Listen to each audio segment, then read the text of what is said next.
Good evening, and welcome to the very first ever Astrological Themes in Cinema Star Lounge, presented by me, Ursula Duffy, with Sea Goddess Healing Arts. And tonight we are going to look at the film It's a Wonderful Life through the lens of astrology. And I decided to do this tonight on the winter solstice here in the Northern Hemisphere in honor of that, and as well as the fact that this is pretty much a classic holiday film. And Capricorn season begins here tonight at around 10:30 p.m. here on the East Coast. So this film has heavy Capricorn themes, which we'll get into. So I just want to thank everyone that's here with me live, and then everyone in the future who's tuning into the recording for joining me and for helping me make this possible. I'm so excited. When I started learning astrology, I watched this movie again after I had a pretty good understanding of the planets and the signs and everything, and I was just blown away by the symbolism, the way that it demonstrates the Cancer Capricorn axis in particular so perfectly. And every time I watched it again and again, I learned something new. I noticed something different. So just being able to put all this into a class, into a presentation, really helped me organize my thoughts and everything that I've noticed and all the aha moments I've had since I learned astrology, and then have continued watching this, as this is one of my favorite movies, not just for the holiday season, but in general. So thank you all so much for helping me make this happen. So what we'll do tonight is we'll go through some slides that I have compiled and put together, kind of doing the instruction material. And then we'll watch a little clip of the movie, and then we'll go into a Q&A and discussion, and then we'll wrap it up. So let's get started.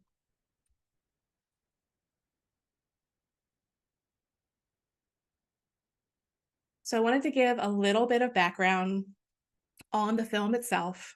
And it was actually released for the first time in New York City. The premiere was right before the winter solstice here in the Northern Hemisphere in 1946. So I thought that was pretty cool, interesting synchronicity and timing that just went along with everything that I kind of have gleaned and noticed. And it's a Frank Capra masterpiece, in my opinion. And I just learned this recently, actually, when I was putting together the materials for the class, that it's based on a short story called The Greatest Gift, which was written by Philip Van Doren Stern. And I learned, actually, I got an email. I'm a Rutgers alumni, and I learned in that email that he was actually born in Pennsylvania. He grew up in New Jersey, and he's a Rutgers alumni as well, from the Rutgers campus in Newark, New Jersey in 1924. So that was pretty cool. So he wrote the short story called The Greatest Gift, and there's a link there for anybody that's accessing this after the fact that you can read about it a little bit more. But he wrote the short story, and then that inspired the film. So I just thought that was a really cool synchronicity and connection as well. So these are the general topics that we'll cover tonight. These are the astrological themes that I've noticed in watching this just through my own personal education and experience. I haven't pulled this from anywhere else. This is all just me riffing on all the things that I've learned and observed and gleaned from just watching this after having astrological knowledge and through my own studies. So we'll cover, this film is heavy on Saturnian lessons. Part of the film is actually part of George's Saturn return, and we'll get into that for sure. We'll cover the zodiac signs that I feel the film demonstrates and the archetypes that go with those, as well as the symbols that you can see throughout the film. I have a bunch of screenshots and pictures that I'll cover. The planets that are involved in all of this and the story and how they're symbolized as well, and how they show themselves through the characters. So this film, like I said, is heavy on Saturn lessons. And we all go through Saturn lessons in pretty much perfect divine timing collectively at certain ages, or commonly at certain ages. So the first time we get a Saturn challenge is when we turn 7. The next time is when we turn 14. The next time is when we turn 21. And then the next time is when we turn 2730, which is our first Saturn return. And that's because Saturn works itself around our chart in 30-year increments. So if you divide that by 4, we get increments of 7. So it's commonly, you can think of the phrase, the 7-year itch, or something like that, that really demonstrates the challenges that we all go through at these particular ages and particular times in our lives. And this experience will be flavored differently depending on where Saturn is in your natal chart, what sign it's in, what house it's in, and all of that. So we take that all into account as well. But if you said to me that you were 27, then I would say, oh, you're on the brink of your first Saturn return. And this definitely happens when we're looking at George's life, and pretty much the first entire half of the movie is the story of George's life. So these are the themes that usually come up. Our first Saturn return is usually very much an adulting experience. Even really when it starts around 21, when we get that third challenge before the return. Just think about when you're 21 and what's happening in our lives. Like, typically it's when we're graduating college, we turn legal drinking age here in the United States and all those things. So it's very much an adulting experience that gets carried forward into a really big test when we turn 27, 30. And you've probably heard of the Forever 27 Club. Like, a lot of people don't make it past that 27-year challenge from Saturn. A lot of people opt out at that point, either voluntarily or just that's it. Their life is over at that point.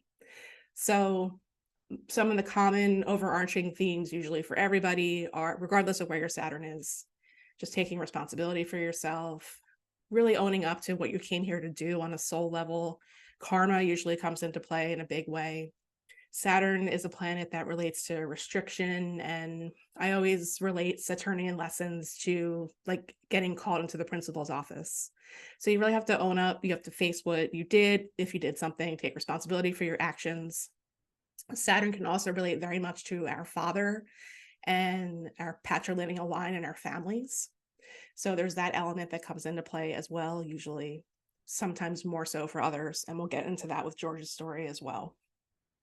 So if you're 30, if you're 60, if you're 90, you've been through at least, I mean, if you're listening to this and you're 30, you're in the midst of or been through at least one Saturn return at this point.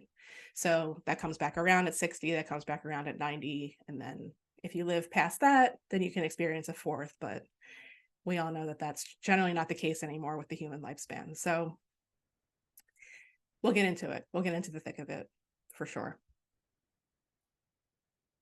So just based on the information that's given throughout the narration and dialogue and the film and all of that, this is the information and the timeline that I've kind of put together for George's story. So the opening scene is the meeting of the angels in heaven, and Clarence is George's guardian angel, and we'll get into that. But it's said that George is 12 years old in 1919 when we have the opening scene of him sledding on the pond of ice. So that's what they say. So then I was like, okay, that was my first aha. Okay, George was born in 1907, so we can glean that information just from the storyline. And then at the scene where George is sitting at the table with his father, Harry has just graduated, and when we go to the scene of Harry's graduation party, it says the class of 1928. So at that point, we know that Harry's roughly 17, 18 years old. So that means that George, based on the year he was born, is 21. So this is a very pivotal moment in the film because this is the night that George's father dies. This is the night that Peter dies. So interestingly, that it happens when George is 21 years old. I came up with a natal chart for George, so we'll look at that too, because there's definitely a Saturn thing involved with this as well, which we'll get into, but heavy on the Saturn lessons already as George is turning 21. And then at this point, he's had this big trip to Europe planned, and he doesn't get to go because his dad dies, and he chooses to stay and handle the family business for the summer instead. So that's roughly 3 months. And we know that that's also 1928. And then we fast forward a little bit to In this story, George was supposed to go to college after this trip, and he doesn't go. He sends his brother instead. So he stays once again, and then Harry returns after 4 years in college. So we can kind of glean that this is 1932. George is 25, and then later on in this part of the story, George marries Mary, and we'll get into that a little bit more. And then the film kind of glazes over the childbearing years and George and Mary having a family and all of that. And then we can roughly gather that when Mr. Potter gives George the job offer, Mr. Potter actually says, "You're 27, 28." So this is pretty much the start of George's Saturn return in 1934. And in that moment, Mary's pregnant, we find out later. So this is George's Saturn return is very much about continuing to stay, starting a family. They ultimately have 4 kids. So this is a very important part of the story, and kind of like where a lot of the themes brew that culminate in the second half of the movie, which is what we'll get to eventually as well. So the film is set on Christmas Eve in 1945. Once we get to the part that's live and George's current life story, pretty much the second half. So let's look at it through the lens of astrology. And first we'll start by looking at the characters and how they relate to specific zodiac signs and themes that I noticed. So we have George. This is a pretty classic snapshot of him in the luggage store where he says, "I wanted a big one." So that's a pretty classic moment and screenshot from that scene. George is absolutely the protagonist of this story. Mr. Potter is absolutely the antagonist of this story. He is a mean, rotten old man. And we'll get more into his character as well. And then we have beautiful Mary, who has loved George her entire life. And we'll get into what Mary represents as well. And then we have Clarence, the guardian angel, AS2, angel second class.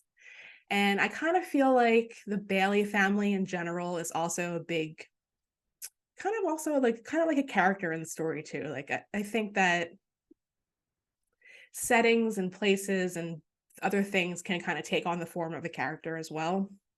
So the Bailey brothers, the family lineage, the patrilineal line, like I said, and the building and loan in general, I think is also not just the setting, but also a character in the story. So the 3 signs that I feel are most prominently demonstrated and symbolized and portrayed in this film are Sagittarius, Cancer, and Capricorn. So we start with George and his dream. The entire time, we hear it time and time again throughout the entire film. I want to get out of this town. I want to explore. I want to have a harem and 3 wives. I want to have a suitcase big enough for, 101 things and decals from every country I visit. And he's always wanting to get out of Bedford Falls. He's always wanting to go on some adventure. He's always wanting to explore. The last thing he wants to do is stay there and become his father and work in a crummy little office. So I think George is a Sagittarius for these reasons. He's ambitious. He's a dreamer. He's got big goals, big aspirations, and all he wants to do is get away and see the world. He doesn't want to be held back by anybody or anything. And then we have Mary. Like I said, when you see the scene in the drugstore when they're kids, Mary's there at the counter. She's the one that George serves the ice cream. And she tells him that she'll love him till the day she dies. So Mary's been in love with George her entire life. All Mary wants to do is be there in Bedford Falls and pretty much marry and love George. So I feel like in that way, and for other reasons we'll get to, she definitely symbolizes the sign of Cancer. It's that maternal energy. Mary's the roots, Mary's the home. All she wants to do is make a beautiful home for him and have a family. And in a lot of ways, Mary's kind of coy and really smart and sassy too. So I feel like she matches George in a really complimentary and beautiful way because she's also a dreamer to an extent, and she has the same imaginative qualities that George does, but hers have a different intention. And then we have Mr. Potter. the evil, miserly, awful Mr. Potter. But he serves a purpose in this film as well, for sure, big time. And with his character, just think of Scrooge. I mean, this character carries forward in films in so many different ways, but a lot during like the holiday season, which is interesting because it is Capricorn. It is Saturnalia is another term for Christmas. So Saturn rules the sign of Capricorn, and we'll get into that more as well. But this is definitely the shadow side, like the power hungry person that just wants to control everything. He's called soulless. He's 100% dishonest and just mean, and definitely represents the shadowy side of the sign of Capricorn. And then we have the building alone. That's also more of a common association with the sign of Capricorn, the banking systems in general, finance, money, tradition. All these things are more commonly associated things that are part of the sign of Capricorn. To me, I feel like Clarence is more like, I see Capricorn as the sign of the mystic, and we'll get more into that as well. But Clarence is the guardian angel. Clarence is the one that gets called on to help, really to save George. And also he's got like a dual mission here as well. So I feel like in a lot of ways, he symbolizes the mystical side. He's on task as well, though. So if you look at the mystical side of Capricorn, you're still climbing a mountain to an extent. You're still definitely focused on your vision, focused on your mission. So Clarence brings that, and it's just that part of the element of Clarence in general, and the angels and heaven, where the scene opens and everything is just, I think, magical. So let's get into the planets and the symbols. And here's the angel gathering where the film begins. So we have the higher order of angels, and then Clarence joins them when he gets called upon to help. So Jupiter rules the sign of Sagittarius. Jupiter represents our expansion and just wanting to explore and be adventurous.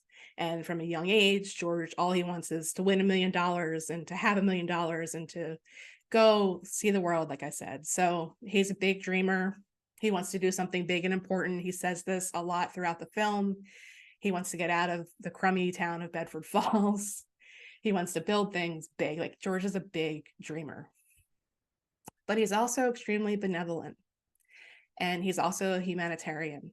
And he's incredibly generous and carries those qualities forward from his father. He's got an expansive imagination. He's always dreaming about something. So George's key challenges in this film are being inhibited in lots of ways, and we'll get to that. He's always trapped in Bedford Falls by something that happens or another. He's trapped, but ultimately he's trapped by his own choices. And I feel like George is the one, he is the oldest son. So he's the one that really bears the weight. He's the one that sort of, he does take on this in general eventually, but to really break the family patterns. And he just can't get out of Bedford Falls. So we have that element in Jupiter and George. And then I think, as well as representing the sign of Cancer, Mary is certainly the moon. There's a lot of references to the moon in this film. She's just a beautiful, beautiful woman. Look at this beautiful home that she creates out of the old Granville house that is pretty much a mess. They throw rocks at it in one scene in the very beginning. And it's just this beat up old place, but she feels that it's beautiful and has the sense of romance, and she's always wanted to live there. And this is the space that she wants to create for the family that she wants to have with George. So Mary is the nurturer. Mary's always, I think, being the light in this movie. I think not only, well, the moon is one of our luminaries, so the moon represents light to an extent anyway. But there's lots of full moons. Mary's always either around or wearing some kind of white flower. And she does work pretty hard when she's with George in the chance encounters, and then ultimately after they get married, to win him over. And she's got to deal with George's bullshit. He definitely has moments of feeling very down, feeling very melancholic, which is, it can be tendencies, in the sign of Capricorn as well. He definitely has episodes of anger. He's got a temper. When he feels like a failure towards the end of the film, he lashes out at everybody. And that's something that I feel like Mary ultimately handles really well in this movie, because she is the nurturer and the mother, and she's so loving and loves him so much, and her children and her family so much. But I feel like in a lot of ways, she rescues him often, especially at the very end. So she symbolizes the moon and also shows George the light. And then we have Mr. Potter. Definitely, like I said, serves a huge purpose in this film. But he's 100% the shadow side of Capricorn. He's 100% the shadow side of Saturn. Like I said, think Scrooge. All he wants is to dominate the entire town. All he wants is to put the Bailey brothers out of business over and over again. He tries and tries and tries. He wants to own everything. He overcharges for shacks. Like, he's just kind of a miserable old curmudgeon, like I put in the qualities part of this slide. Totally avaricious, definitely conniving, definitely manipulative, very cruel. And in the very beginning, when his chariot is being pranced down the street in the one scene, he's referred to as the richest and meanest man in the county. And you can see that too, in just the way that he sits at his desk in his wheelchair. Everyone's always sitting beneath him. It's a whole thing with him. So his biggest challenge is the Bailey family and the building and loan, and he refers to them as a boil on his neck. And then we have Clarence, the guardian angel. All he wants to do is fulfill his mission, primarily to help George and to rescue George, but also to win and earn his angel wings, which he hasn't had yet. And that's pretty much one of the first things he says to the other angels in the beginning is, if he does a good job with George, will he get to win his wings? And that's kind of where the famous line, or one of the famous lines from the movie comes. Every time a bell wings, an angel gets its wings. It's referring to Clarence's story and the references to that throughout the film as well. But he took on a really big job. And you can tell if you watch him through all of the hemming and hawing he does with trying to show George the way. He definitely represents showing George the karma, but also being the teacher of the tough lessons. But he does this from a very beautiful place because he's the guardian angel and that's his job. So his biggest challenge when he comes in is to complete his mission, but also to help George. And in so doing, he gets to win or earn his wings. So there's a lot of symbolism throughout the entire film, like I said. The building alone itself, and I just to mention this too, I prefer the black and white version. When we watch the clip, it's going to be from the one with color, because that's the one I could find on YouTube. But I just love the black and white because I just feel like there's something novel about it. And I think it just adds to the story watching it in black and white. So the building alone actually has a resident raven, which is really interesting. And that's actually an animal that's associated with the sign of Capricorn as well as the planet Saturn. So there's that. And then when they're in kind of like towards the middle of the film, when their Bailey Park is built, there's actually a goat that gets into when they're presenting Mr. Martini with his house. And they're moving him from Potter's house to his house in Bailey Park. There's a goat that gets in the car with them, which is really interesting too, because that's another animal that's commonly associated with Saturn as well as the sign of Capricorn. The building alone itself, like I said, is a beautiful representation of the more commonly associated themes with the sign of Capricorn.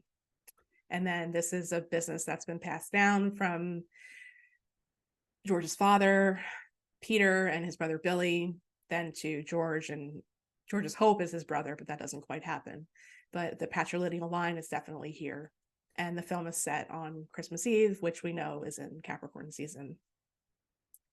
And then we have the love story of George and Mary. And this night in particular the scene is from the night of Harry's graduation party. So we typically in the United States graduate high school in the month of June.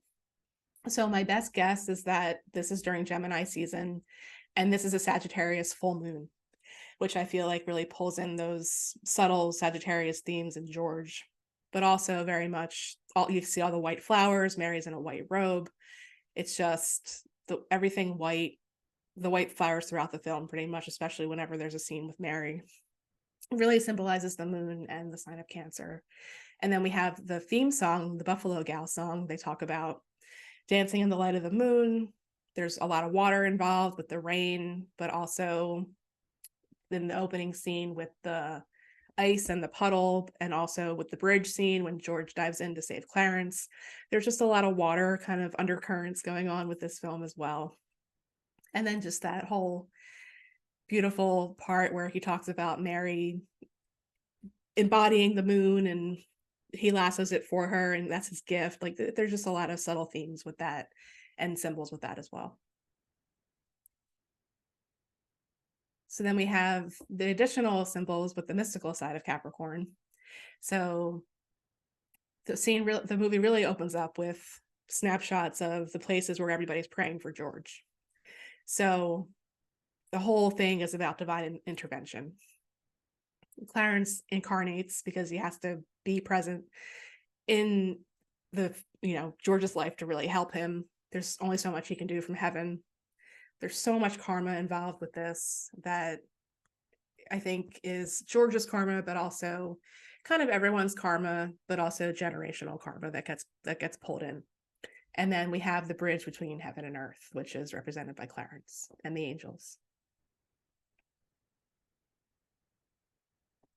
So there's a lot on this slide, but I just wanted to make sure I covered pretty much, for anybody that's not really astro savvy, the commonly associated qualities with all of these signs, and then as well as some of the ones that I've come up with a little bit more on the mystical side of Capricorn. So we'll just go through these pretty quickly. I've already mentioned a lot of them, but with the moon's associated with our intuition, with our dreams, with our inner world, our inner landscape to an extent. It's usually with Cancer, especially, it's the only sign that's ruled by the moon. So we pull in empathy in this sign a lot. Emotional maturity is one of the ultimate goals with the sign of Cancer, and exposing your own vulnerability in order to get there is one of the biggest lessons. But just being the nurturer, being the mother, being very protective. The symbol is the crab, and the crab's body is a weapon after all. So there's that element that comes into play a lot with the sign of Cancer. Feelings of safety and security, and just being at home with oneself, but also your physical surroundings. There's also nostalgia that gets really associated and attached, I guess you could say, to the sign of Cancer. It's usually very sentimental, especially when it comes to family things. And like I said, the vulnerability for growth has to be there, I think, in order to, if you have Cancer placements, really kind of get to why you have those Cancer placements in general. And it's the mother and the maternal energy. And then on the other side of the sign of Cancer, this is a zodiac axis. We have Cancer and Capricorn are opposite each other. So this film really demonstrates the dynamic between the two throughout the entire story, through the characters, through the story, the symbols, all of it. So Capricorn is ruled by Saturn. So we have pretty much the two Saturn-ruled signs are opposed by the two signs ruled by the luminaries, one being Cancer, and then the other one is Leo, which is ruled by the sun, which is interesting. So commonly associated achievement, climbing the mountain, developing skills, having a sense of authority. There's tradition and novelty that gets associated with Capricorn. So we have the nostalgia and being sentimental on the Cancer side, and then the tradition and novelty on the other side. Success systems, like I said, banks, mortgages, businesses, that kind of thing. Capricorn can also be a little isolating.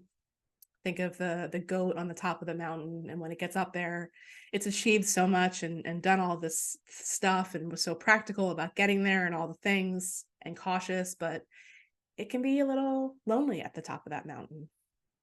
And because Cancer, so when the moon is in the sign of Capricorn, it's kind of what's said to be in fall when Saturn's in the sign of Cancer. So whenever we have these planets in the signs opposite, there's also another quality that gets pulled into the way that the planet functions.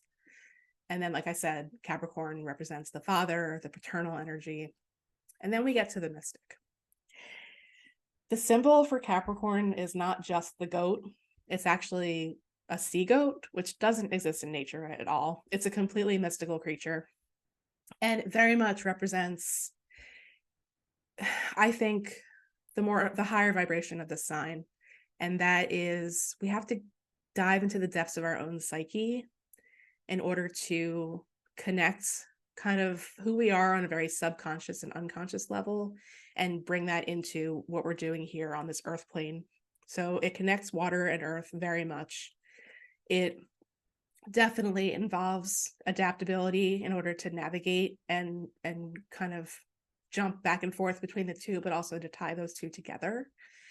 And one of the things that I learned when I was teaching a class about Venus and Capricorn in particular was the symbol and the gift that I was given from Venus for that class was Mary Poppins.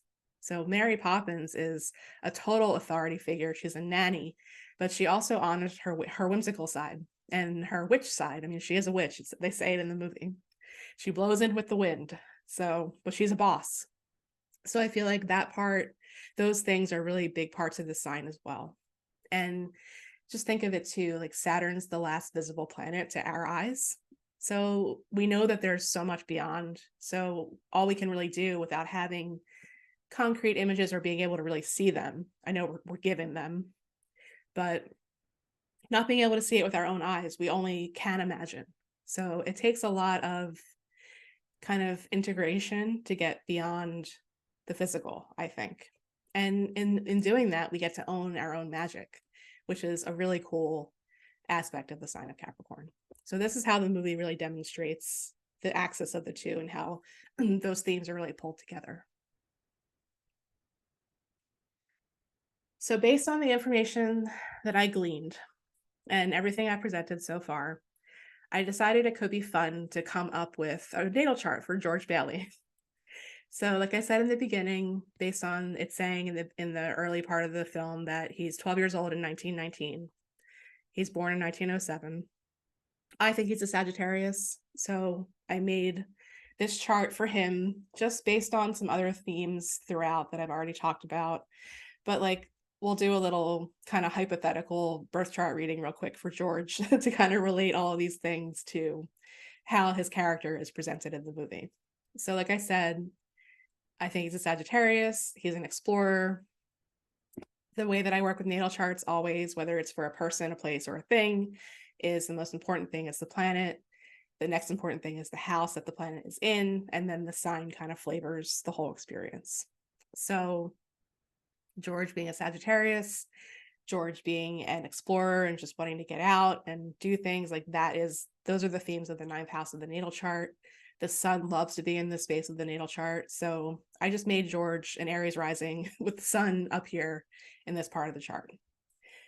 I thought it was also cool when I looked at this date to give him an Aries moon and make that in this space of his natal chart, because whenever we have a planet in this first house space, our job in this lifetime is to embody that energy. So I just feel like, and there's another thing that will play into this, but I just feel like George learns a lot from the moon.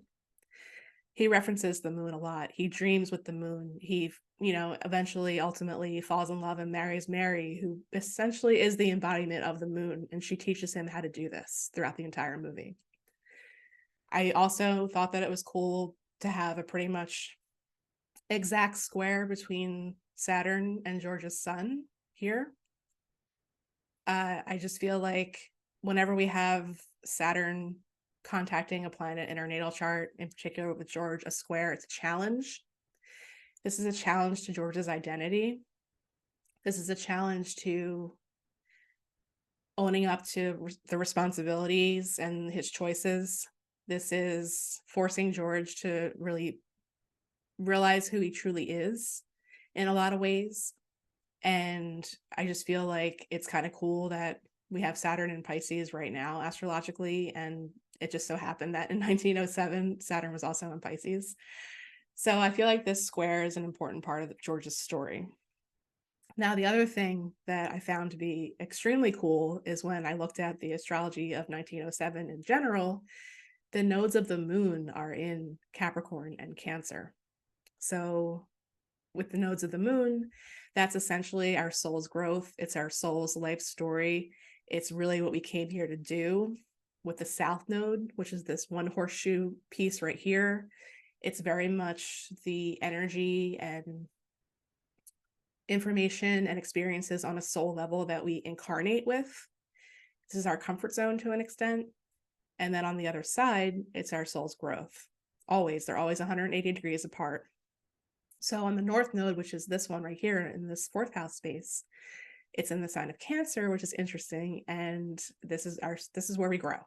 So essentially, with this setup, if I were to do a mini natal chart reading for George, I would tell him that his job is to get in touch with the moon in particular, but also to come home to himself.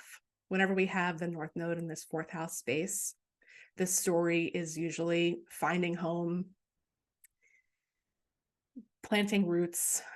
It's coming home to oneself ultimately, because this space of the chart relates very much to authentic self. And there's confusion around this for George. He's got the planet Neptune right here next to the north node. So whenever Neptune's involved, there's usually some kind of confusion. So he's just so always like, where am I supposed to be? I want to be out here exploring the world, but I'm stuck in this Bedford Falls, crummy town, in this stuffy office that I never wanted. But ultimately, in that whole experience, George is coming home to himself and being where he's really supposed to be and meant to be. Because, as we know through the story, he and the Bailey family and the Bailey Brothers Building and Loan Association is the only thing throughout the entire story stopping Mr. Potter from taking over, which I feel like really plays into this space of the chart as well. With the planet Uranus up here in the 10th house space, George ultimately is a pillar of the community, whether he wants to be or not. And he's a rebel. He's a revolutionary at heart, because every single time and time again, Aries moon, he's the brave one, he's the courageous one, he's the one that stands up to Mr. Potter. Even when he was 12 years old, he was a little boy, and he kind of Mr. Potter's insulting his father, and he stands up for his father, and he kind of like hits Mr. Potter in that scene and then walks out of the office. So just being the humanitarian also in this space, Uranus can also relate to that energy and community and building community and really finding love in this space, in just being there and being in the home space, in the nurture of Mary. I think that Mary is, like I said, a guiding light for him.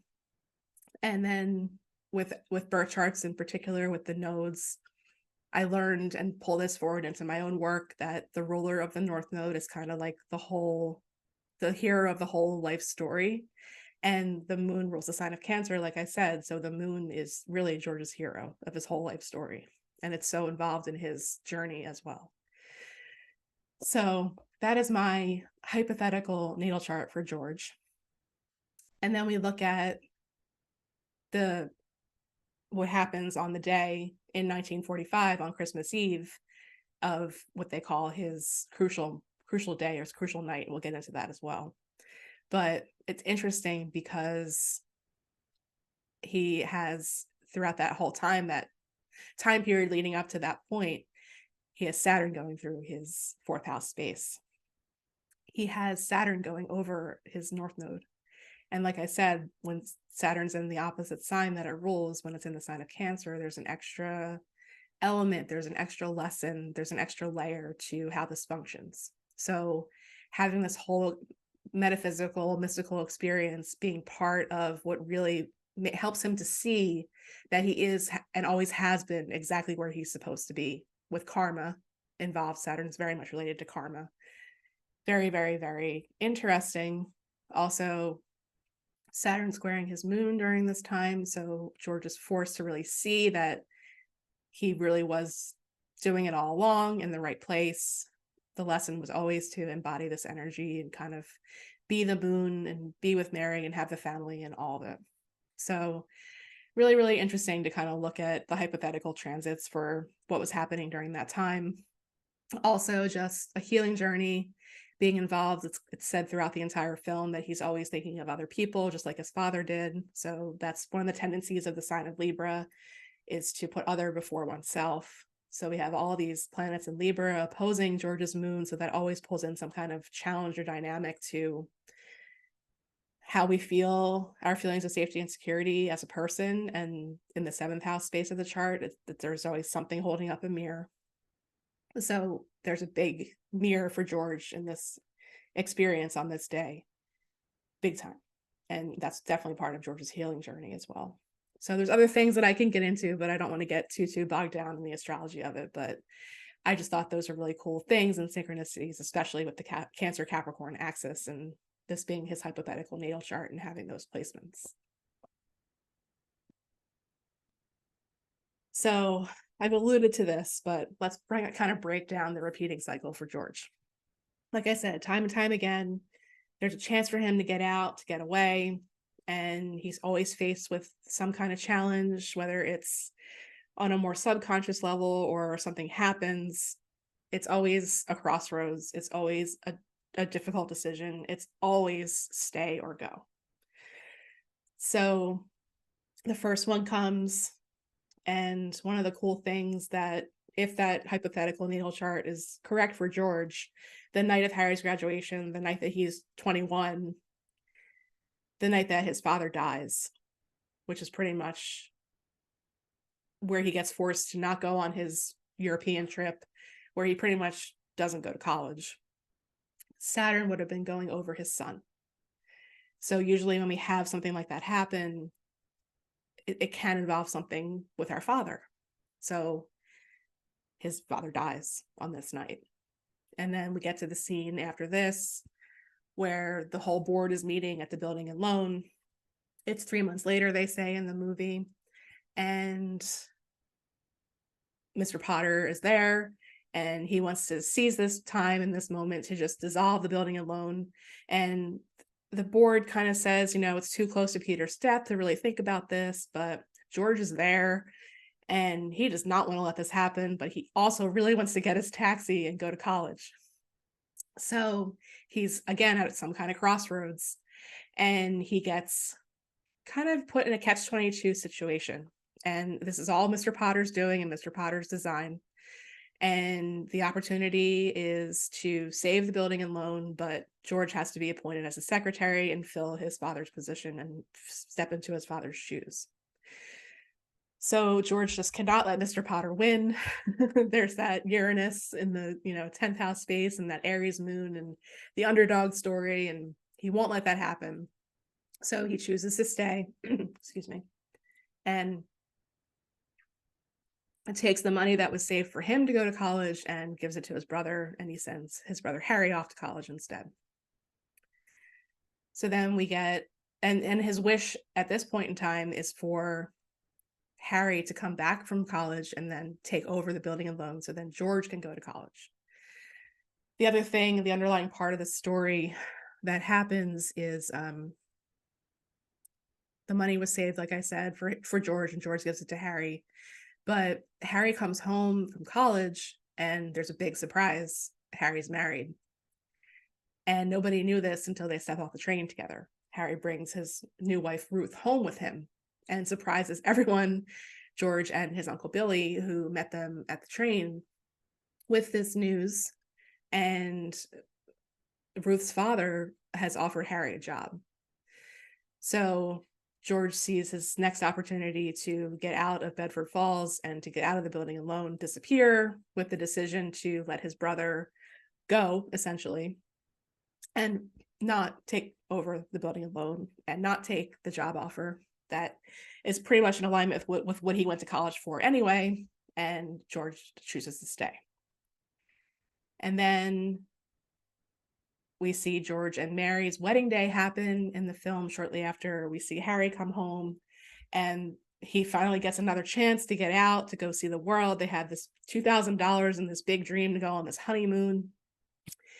and there's a rush on the bank. And there's a chance that the building alone will not survive this as well. So once again, he gets pulled in, he gets sucked in, he chooses to get sucked in. When Mary's like, no, let's just go, let's just go. They stay, they use their kitty fund for their honeymoon, the $2,000, to save the business and to keep all their customers. And it's a beautiful scene. And Mary really saves the day. She's the one that offers up the money. So once again, George stops Mr. Potter, but he has to stay in Bedford Falls, and he has to stay with the building alone. So then we fast forward to what I talked about before, where Mr. Potter is saying, you know, George, you're 27, 28 years old. And then at this point in time, Mr. Potter really manipulates George. Mr. Potter's ultimate goal always is to take everything over, to get rid of the building alone, get the little boil on his neck out of the picture completely. And this is a really manipulative, pretty awful scene on Mr. Potter's part, one of the many.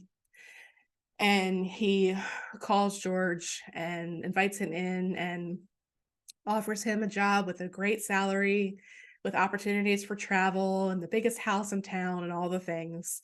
And pretty much once George shakes Mr. Potter's hand, he wipes it off on his coat and walks out and pretty much gives him the middle finger without really giving him the middle finger, because he realizes what Mr. Potter was trying to do. And then he gets home and finds out that Mary's pregnant. So he could have taken the job offer. He could have let all the weight on his shoulders that's been building the entire time go. He chooses not to. Mr. Potter doesn't win again. And now George is pretty much a dad at this point. And the film kind of fast forwards. They have 3 more kids. They have 4 kids total. And he says to Mary at one point during one of the kind of like the love scenes where she's trying to get him, like, I don't want to be married. I don't want to be held down by anything or anybody. I want to do what I want to do. And here he's now tied down in a big way because they have kids. So that's George's Saturn return. That's the choice he makes that kind of leads up to the entire rest of the story. So then we have World War II starts. Harry goes off to war. George can't because he's got the bad ear from the time when he saved his brother's life. And they call it the Battle of Bedford Falls, that George stays and fights. And he's just fulfilling his role even more as the pillar of the community, kind of the savior, the savior of the town. So he stays once again. He can't even go off to war, which is sort of like another catch-22. And then we have the crucial night. And we'll get into that, but essentially what happens is Harry's coming back from war. Harry gets awarded the Congressional Medal of Honor.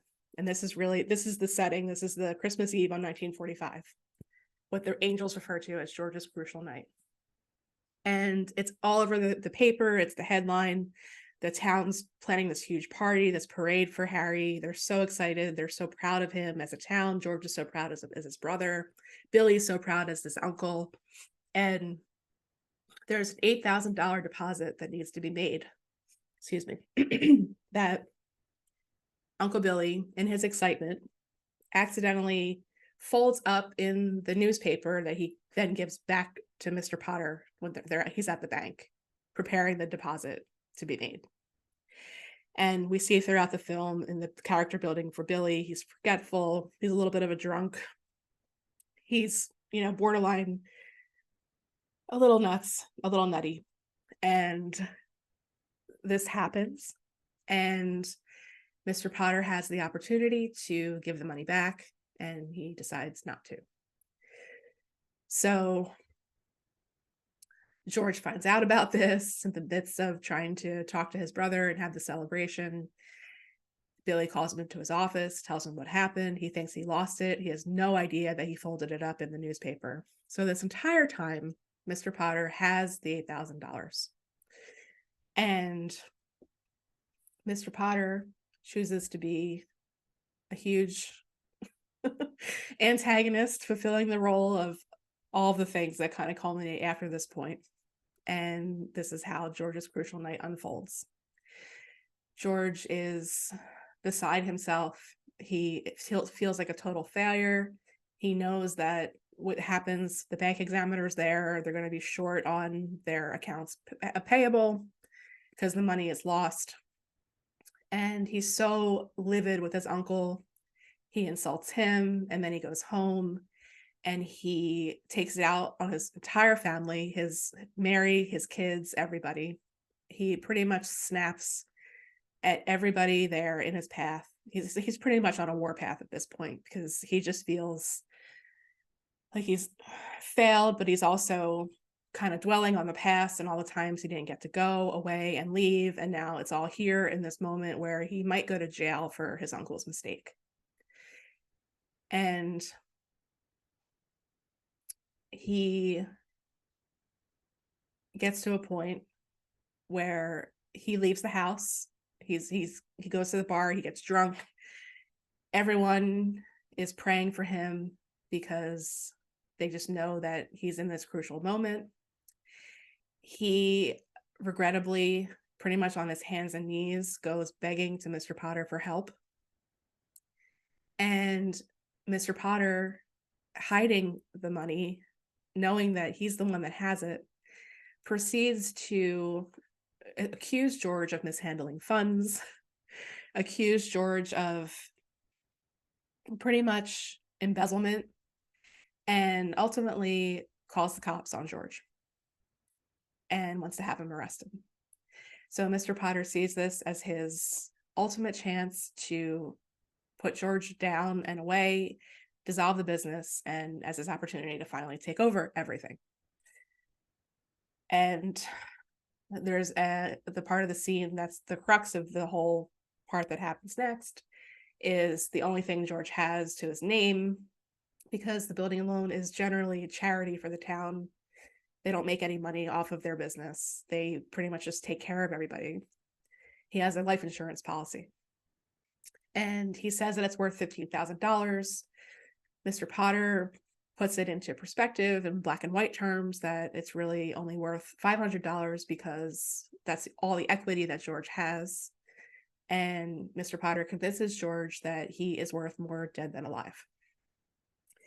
So this is where we get to the scene where George is on the bridge and he's thinking about jumping in and committing suicide because he just feels so small after everything and he feels like a failure, and it's just gotten to this point for him. So this is the moment that Clarence incarnates, and Clarence is on the bridge with him, but George doesn't know it. Clarence jumps in the water, and for the second time in his life, George jumps into the cold water to save somebody, and this time it's Clarence.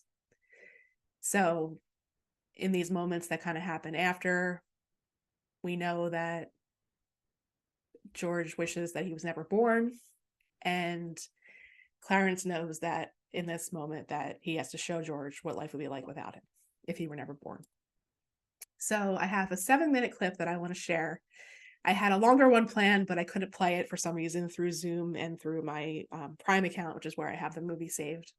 So we're going to watch 7 minutes of kind of this part of the movie where George is just, he feels like he's taking crazy pills at this point because Clarence is showing him what the town and what life in the town and all the people that George loves and knows what things would be like if he were never born, if he didn't exist. So let's go to that. I have it on YouTube. So cozy up, take a moment, and let's watch this, and then we'll get back into the material.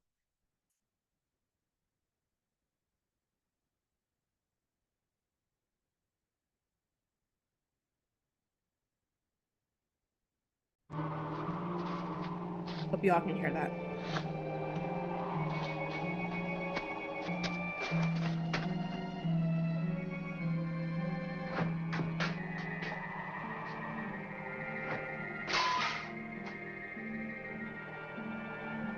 Mary! Mary! Tommy! Petey, Janie, Susan, where are you? They're not here, George. You have no children. Where are they? What have you done? All right, put up your hands. No fast moves. Come on out here, both of you. Bert! Thank heaven you're here. Back there. Bert, what's happened to this house? Where's Mary? Where's my kids? Watch him, Bert.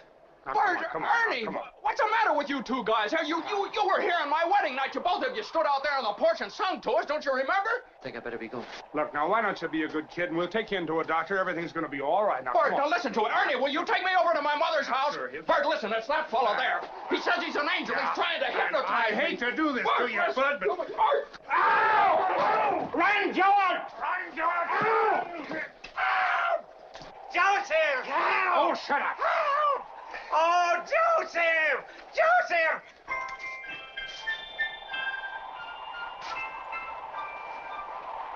Where'd he go? Where'd he go? I had him right here. I need a drink. Well, which way did he go? Help me find him.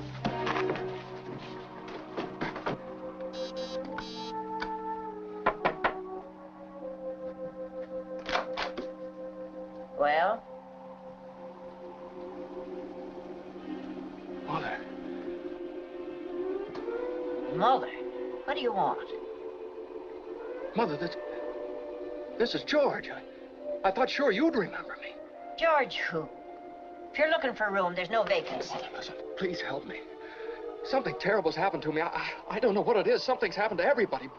Please let me come in and keep me here until I get over it. Get over what? I don't take in strangers unless they're sent here by somebody I know. What? Well, I know everybody you know. What, your brother-in-law, Uncle Billy. You know him? Well, sure I do. When'd you see him last? Today, over at his house. It's a lie. He's been in the insane asylum ever since he lost his business. And if you ask me, that's where you belong.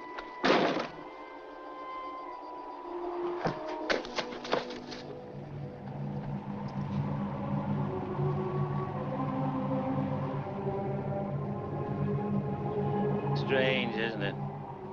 Each man's life touches so many other lives. And when he isn't around, he leaves an awful hole, doesn't he? I've heard of things like this. You got me in some kind of a spell or something. Well, I'm going to get out of it. I'll get out of it. And I know how, too. Now, the last man I talked to before all this stuff started happening to me was Martini. You know where he lives? Well, sure I know where he lives. He lives in Bailey Park.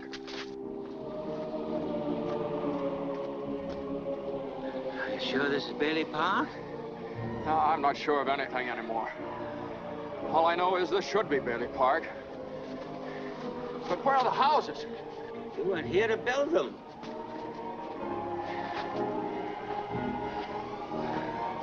Your brother, Harry Bailey, broke through the ice and was drowned at the age of 9. That's a lie. Harry Bailey went to war. He got the Congressional Medal of Honor. He saved the lives of every man on that transport. Every man on that transport died. Harry wasn't there to save them because you weren't there to save Harry.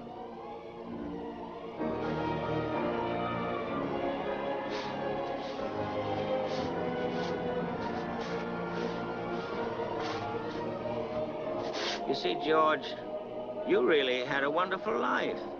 Don't you see what a mistake it would be to throw it away?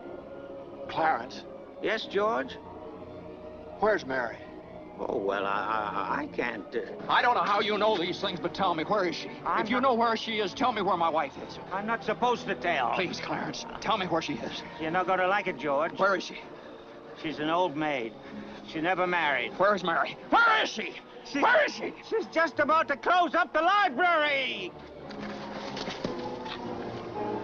Oh, there must be some easier way for me to get my wings.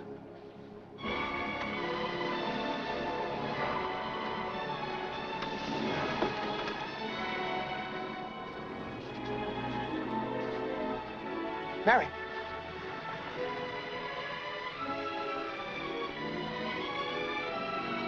Mary! Mary! Mary! Mary! Mary, it's George. Don't you know me? What's happened to us? I don't know. You let me go. Mary, please. Oh, don't do this to me. Please, Mary. Help me. Where's our kids? I need you, Mary. Help me. Mary, Mary, let me go. Let me go. He's chasing me. He's gonna stop him. Tom. Ed. Charlie. That's my wife. Let me go. Mary. Now you don't. Somebody call the police. Somebody hit him on the head with a bottle. You need a straight jacket. Come on. Clarence. Get out of here. Clarence.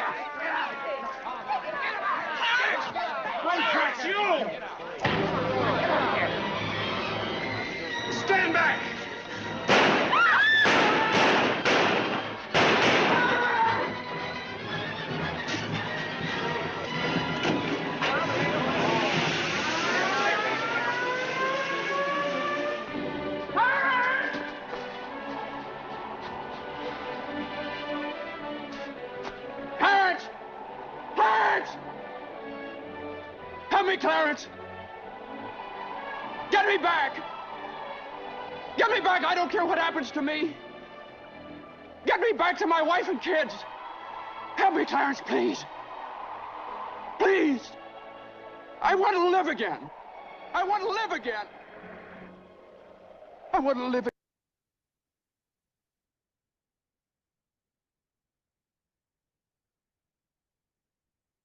So then that George's prayer for himself is answered, and he gets to live again after having that terrifying experience of being shown what everything would be like if he wasn't born, if he didn't exist. As you could see, the town was called Pottersville, not Bedford Falls, and there was depravity everywhere, and the people were totally different. There were strip clubs and just all kinds of bars and alcohol, and there's more to it when you actually watch the full scene. But he gets shown for real and gets to actually experience what it would be like, and has a huge change in perspective, which according to A Course in Miracles is a miracle. So a miracle happens and George changes his tune completely, and then as the film ends, he goes home. He just loves on everyone. He's just so grateful for everything. He's even grateful for his bloody mouth and his rotten car that he crashed into a tree before all this happens, when he's driving drunk to the bridge. And everyone that he ever helped comes to help him.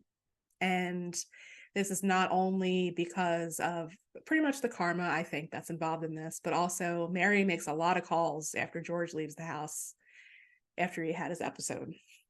So she really does save the day. And then that kind of gets paid forward to other people that come in, even people that aren't there in, other countries, that wire George money, and the whole town comes together. And it's said at one point that they have to have faith in each other. They have to come together as a community to essentially stop Mr. Potter, and to just show like the human spirit and the thing that George's father embodied, and the thing that, George really does embody, but he just doesn't see it until he's shown. So at the end, the people win. George is given more than enough to save the business, to keep himself out of jail. The police officer that was there waiting for him actually tears up the warrant for his arrest and throws it into the pile. The bank examiner even ends up giving him money. So it's a very happy ending. It's a very Merry Christmas. The people win, the community wins. And it's said in the end that George, by his brother, that George is actually the richest man in town, and Clarence earns his wings.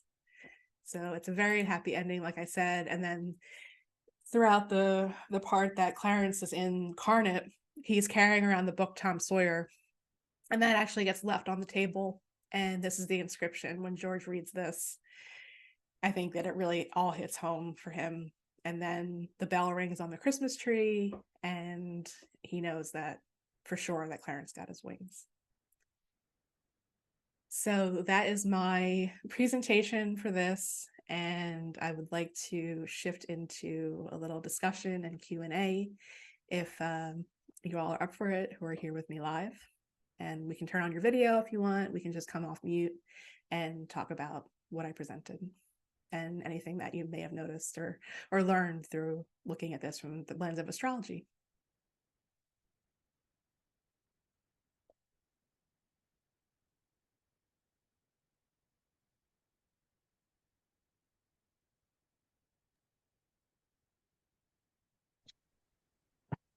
Well, I was quite interested in the Saturn lessons because I never knew about those. And it's now my question is it like when you said like 30, is it like the 30s, that whole decade, or is it just that 30 year where the lesson is? The 30 years when the planet returns. And then I kind of feel like our entire 30s is integration of our Saturn return. And that would be 60s as well.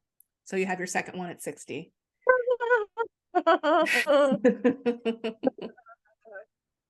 When I, Yeah. is there a lead up to this lesson usually? Usually a few years before it'll start to brew. Oh, very interesting. Yep. Because when I was 59, around there, 58, 59. Well, it started at 56 when I found out I was a grandmother to a 14-month-old that had been taken away from the mother for failure to thrive, was in foster care, and my son didn't know he was the father. Oh, wow. So, yeah. So at 56, I had an infant that came to me weighing 17 pounds, and I was working full time. So I had her for a year and a half. And then my son got his shit together, and um, they moved out. So here I had this infant that literally we shared a room together. And I mean, she was still bottle feeding, when I got her and everything. So she left. Shortly after she left, the house that we had was an apartment building. And that's a whole nother story how we ended up with the house. But we had been there for 25 years. And the town was it was just getting hard to get reliable tenants. So we ended up losing the house. We had to give it back to the bank 2 years after Chloe. And then, so yeah, so starting at 60, we moved out of that house. I think I said this before, and the house was like 5 houses down from the school I worked at. So I had to drive by it twice a day too. And I hated where I lived. And that started a move until we finally got here in 2019. But it's interesting how my whole 60s, because in March I will be 70. And so my whole 60s has been it has been all about adulting. Again. It was like, again, well, it gave me a second chance. However, even though I wasn't sober, I was in a different frame of mind. But it eventually pushed me over the edge to the point where I really had to do something. You talk about what happened back in 2017. Well, that was when I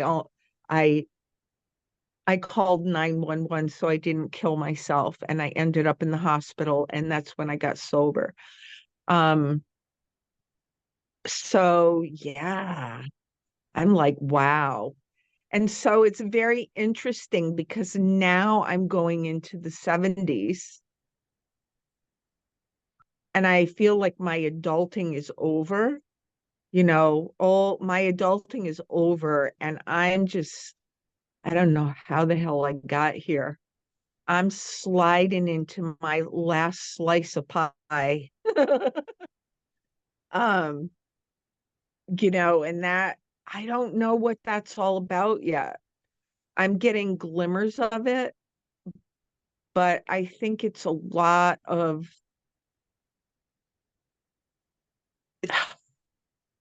it's the fruits of integration and sharing them, I think.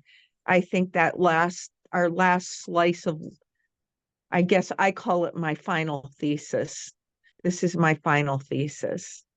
So, yeah, if you really care about it, because like you said, which I thought was very interesting too, was how people get stuck at 27 because they have the Peter Pan boy and girl syndrome, that they don't want to grow up. They don't want responsibility. And I think we have we have like maybe 2 generations of that right now. I mean, I tried educating a couple of them. It was not easy. So if I'm off, if I'm off at all, please correct me. I'm just going with, because You're not I at all, know Denise. I am an astrology novice. However, while this was all going, I got out, I love this book, although I hate it as well. It's called Astrology for the Soul by uh Jan Spiller. And I was looking at, because there was a lot of this Capricorn stuff, and I have a Capricorn North node, which sucks. Being a Ah, Pisces, and I'm a Pisces. So having a Capricorn North node, and I'm reading all, it says attributes to develop and tendencies to leave behind, and it is so right on, and I don't like it at all. that's how the North Node can feel. But also, Denise, so you've got Saturn kind of coming up on your sun because Saturn's in the sign of Pisces right now. So that's like an extra layer, big layer of Of that what? whole identity piece and sobriety. Saturn usually brings a heavy dose of reality and sobriety as well. So you're doing fantastically with everything that you shared and the choices that you've made. You've pretty much rescued yourself. Yeah, but you know what? I'm so fucking tired. And that's I'm, okay. excuse my language, and I'm like, and I feel like I'm stuck in this. I gotta perform, you know, uh, and then I get scared in my survival thing, and then I don't know. I'm in a really tough spot right now. I want to isolate, and yet I want to share. I want to hide, but I can't because I feel a responsibility. I have felt this responsibility since I was a child, but I don't know what the responsibility is. That's the thing. I'm sitting with it all. I've just been. Have you speaking of movies, have you seen the movie Cider House Rules? Did you ever see Cider House Rules? One time, that's heavy on abortion, isn't it? Yes. But there was one, because what's his name there who loved the girl that was pregnant, and he didn't know what was going to go on with them. It was like he was always in, I'm just waiting and seeing. I'm just waiting and seeing. And that's where I'm at. I'm since September. There's been huge, and you've known me since September, Ursula. Since September, it's been a sludge of like, the week my husband went to Wales was the best it's been since that time. Other than that, it's been, so I'm just riding the wave. And Jackie, I see you there going.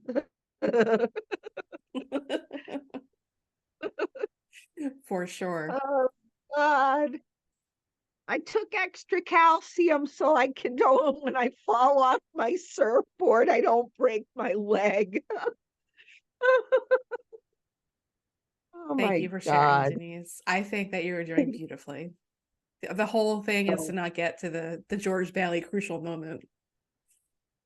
no, I was there in 2017. Yeah, let's not I get there was, again. no, no, we don't want to go there. And Mm-mm. it was very interesting during that whole time. My Clarence, excuse me, my Clarence was Pink and John Legend, and the song Don't Give Up. Mm. Every freaking time I would turn on the radio or I would put on Pandora on TV, that song would come on. And that I knew. So yeah. So I've had Clarence show up in different versions several times in my life. Mm. But that one I definitely recognized as such. Jackie, please say something. Sorry. My brain, I got major brain fog today. I'm about to get my period, but I will see what comes together. I feel so much of what you're saying, Denise. Uh Especially like the wanting to hide, but also feeling that you have to be seen. I've also felt that for a very long time, and I just really want to hide right now too. With the Saturn transits have always been very intense for me. Just knowing for the like past 4 or 5 years and learning more, but looking back throughout my whole life and having Saturn in my first house, conjunct my moon is a very strong energy that I'm learning to work with, and learning to understand that Saturn in the first house is the late bloomer, which definitely feel that. It's the Benjamin Button. Yeah, I'm just like I just came across that just recently, so I was like, oh my god, that makes so much sense. Because then on top of it, and also I love Astrology for the Soul. I love that I'm a Leo North Node, so but that's a great book. But yeah, it's and then now going through, like, my Saturn return was the first time I really got sober. I had no idea that it was, that was my Saturn return at the time, but that I was in AA for probably about a 6-month period, and then I did start drinking again for a little while after that. But then shortly after, I was sober for full 2 years, and then I was still bartending at the time, so I did start drinking again. Definitely not as I used to drink Jameson like water, so and try to prove how Irish I was. So, anyways, that never worked out for me. But yeah. So, and then now, but I definitely did. It definitely put me on track, and I did get, even though I was bartending, I was very serious about work and working as much as I possibly could and paying my bills and just really adulting. That's for the first time. But and then now it's definitely confusing now, because though it's not exact for I think like another year or so, with the Uranus opposition and then the Saturn opposition as well, is definitely interesting, going back and recalling high school years between 14 and 16, and it's definitely highlighting again like the controversy and issues with my parents, because I don't know, it's a lot of similarities and a lot more issues with them again. So yeah, but I just love astrology, and I love all the connections you made with the movie. It's great, and I look forward to even more, because I love movies and I love astrology. So yay, thank you. Yeah, you're welcome. Thank you, Jackie. Thank you for sharing. And there's other nuances in just hearing you talk, like when Saturn goes over our moon, that's a whole thing as well. So having that happen at the same time as the Saturn return, I also experienced that myself in my first Saturn return. Like that's just an extra intense rewrite of everything on so many levels. So I feel you, and I can relate to that as well. It's a very sobering experience in many ways, whether that's, just think of any of the things, like Saturn's metal is lead, the lessons are heavy. Like I said, it's like getting called to the principal's office, but ultimately we all want to come out like George did, just having our eyes wide open and a clean slate and a new version of ourselves to an extent. I'm sick of being called to the principal's office. I've been called to the freaking principal's office my whole damn life. And I'm telling you what, if any of my teachers knew that I had been in education for 30 years, they would have dropped dead. I swear to God, because I was the least likely of anyone in that class to ever, ever be involved in education. I was the only one. No one ever asked me to babysit, ever, ever. I mean, ah, I was the oh no that wanted to be an oh boy that settled for an oh well when she walked in the room. Yeah. It's interesting how life works, you know, because I'm going to tell you what, you can't judge a book by its cover because you never know. I had a person one time, I wish I could find them again and have them explain the analogy to me because it was just so perfect. And I can see it in my mind's eye. And it goes along with the conditioning, you know, when we're born, we automatically are given a name, a religion, you know, we're given belief, a belief system, a should master, and, you know, and I forgot where I was going with this. I'm sorry. I lost my train of thought. It's okay. You were just pretty much started by saying you're tired of getting called to the principal's office. Oh, yes. Yeah. So I just hope, I just hope, I know when one of us croaks, either myself or my, you know, the croaking phase is getting closer in my end of life, you know, in this part of my life. So I'm sure I still have some lessons to learn. I just hope that I've got the chutzpah to get through it with grace and dignity.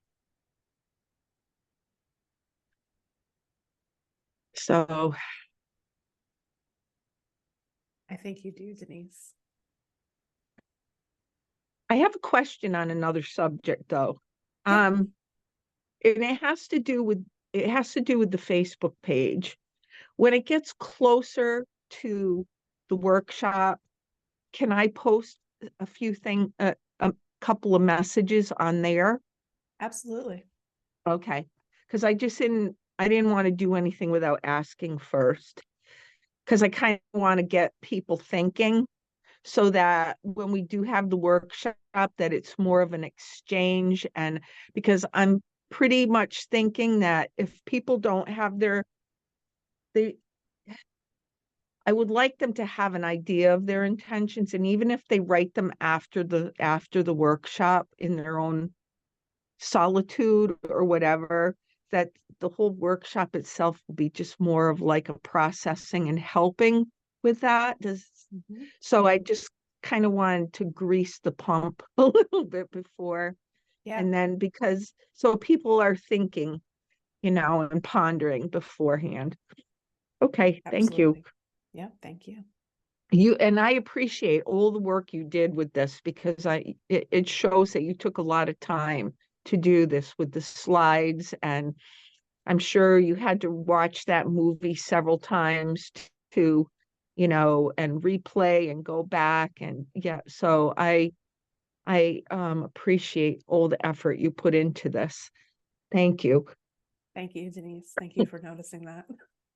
It was my pleasure, though. Like I said, I'm just so excited. It's one of my favorites. So, yeah, and I'm sure doing the first one, I've gotten my feet wet and greased the wheel, like you said. So there will be definitely more Star Lounges in the future. I already have ideas brewing on so many other movies and stuff. So, thank you both for being a part of this first one, and anyone Well, watching in the future. well, and the thing of it is that it's nice to look at look at the characters and how it's like seeing their astrology and how the astrology is working in the character's life, it kind of makes you think to yours, because like when you were talking, I was because of Capricorn, and I went and got the book, which I have to read all of. I'm not going to do it tonight, damn it. um